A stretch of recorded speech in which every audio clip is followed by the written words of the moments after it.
And one big global concern over the last few weeks, as more people work from home, is the stress being put on the internet bandwidth. What can you tell us Yeah. about the efforts to keep our online activity secure? Well, those are really good questions.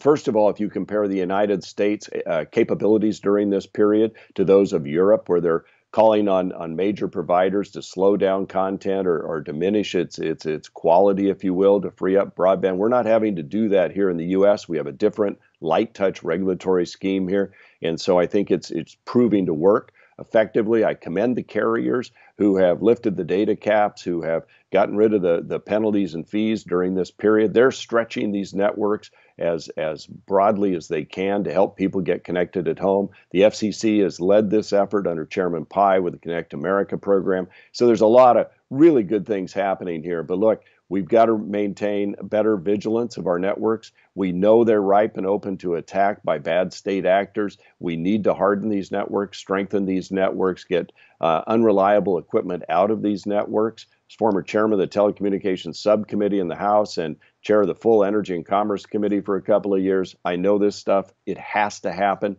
And then I think for our platforms, they're doing such a great job and being so innovative.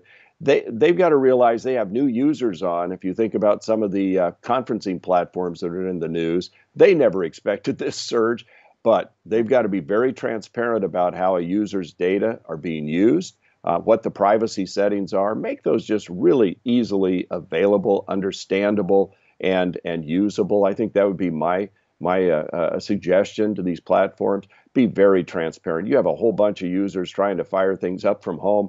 You got kids crawling around them, everything else. They're trying to do conference calls. It's the gig economy all at once, and it's in, you're like in my case, my wife's office, corner office area. She cleared out for me to make it Studio B. So we're all trying to adjust, but I think what we're doing is working, and I think we're really leading the world in this effort. Fantastic insight, Congressman. Very quickly, before I let you go, as we're all heading into the weekend, what advice do you have for Americans to help continue the efforts of stopping the spread? I think it makes sense, especially in more congested areas, start wearing masks. I mean, there are a lot of sewing circles literally in my hometown and towns all across my district and across the country. They're making these masks. My wife made some for us. I'm probably going to start wearing one just because I should. And so I think you do that. The hand washing, distancing. If you don't have to go out, don't go out.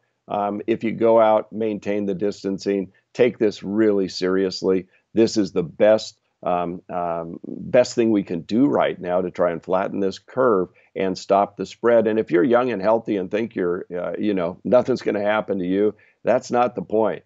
You may spread it to somebody who's not, and that might be a friend of yours who you don't even know has an underlying health condition that could put them in peril, or a parent or grandparent. So be smart, be safe, be healthy, and let's get through this together.